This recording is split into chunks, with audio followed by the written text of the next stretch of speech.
It's Classic Country, 100.1 WGLC. Charles with you this morning. Now, in the last year, there have been protests and riots across the country caused in part by the public's reaction to high-profile incidents to police activity, which seem to happen at least yearly, going back even as far as the Rodney King incident in 1991.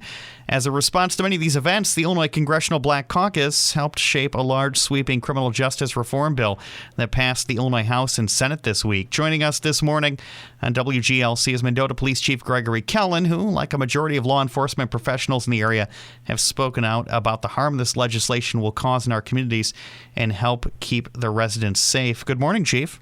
Good morning, Charles, and thank you for having me. Now, when did you first hear about this legislation? First time that I was brought aware of it was last Friday when I had the opportunity to join 100 of local law enforcement agencies on a Zoom meeting with Senator Sue Rezin. This was the first time that we had learned that there was a 600-plus page bill that was attempted to be passed or was going to be passed during lame duck session. This was the first time that we started to hear what the actual makeup of the bill was, and to be honest with you, this is when we started to really know how scary this bill had the potential to be. Some in favor of the bill, like Cook County State's Attorney Kim Fox, said that eliminating cash bail ends the practice of detaining nonviolent offenders simply because they're poor, and also prevents violent offenders from being released because they can afford bail. Now, judges have already had sort of this discretion to hold individuals, but how many people do you think would just skip court dates and the like with no financial penalty for failure to appear? It's a really good question. I don't know, Ms. Fox. I don't know how things work in Cook County. I've never lived in Cook County. But what I do know, Charles, is Mendota-LaSalle County is not Cook County. Bail's been around for hundreds of years, and it was and still remains a means in which we ensure people charged with crimes will appear in court. Only time is going to tell. Nobody with any certainty knows the answer to the question. Illinois, I believe, is the first state in the country to remove cash bail from the judicial process. I personally believe that the removal of the cash bail system simply allows criminal behavior to flourish with no accountability for bad acts.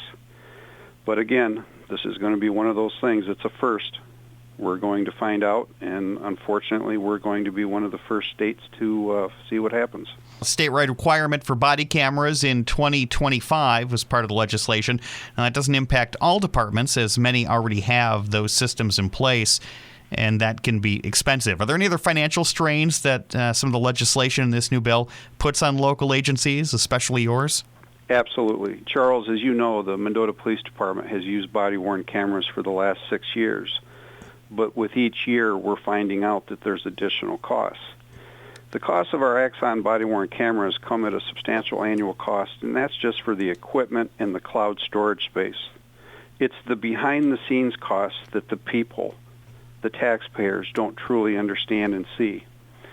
When it comes to FOIAs, subpoenas, redactions of video footage, and case storage, it literally takes hundreds of man-powers annually.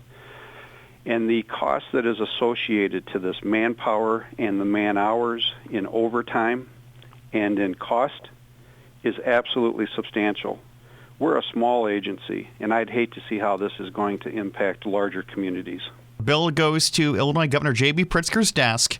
What would you advise the governor to do? I have already responded to the governor, and I have asked him not to pass the bill. This bill is 800-plus pages long. I'd like to know how many of the legislatures have actually read that bill cover to cover. I can tell you that I have not. I can tell you that many local law enforcement leaders have not had the ability to read that cover to cover.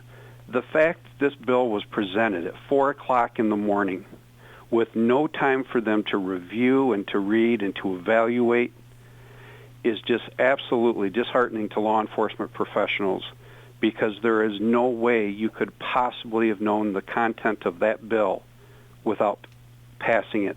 I believe that it was completely brought in during the lame duck session, and I do believe that it most certainly can have detrimental impact to law enforcement. The head of the Chicago Police Union called it disastrous, especially the anonymous complaint procedures that could lead to officers losing their jobs based on potentially unknown accusers making claims.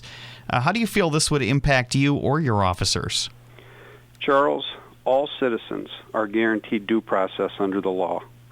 This bill literally allows anonymous citizens to file complaints against law enforcement officers with no merit, no substantiation, or without signed affidavit. This is completely contrary to everything we know in terms of due process.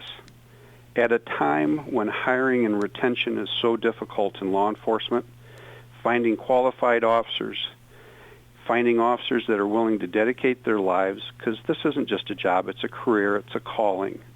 But if these officers know that anonymous, frivolous complaints can be filed against them without any merit, it too is going to be detrimental to law enforcement.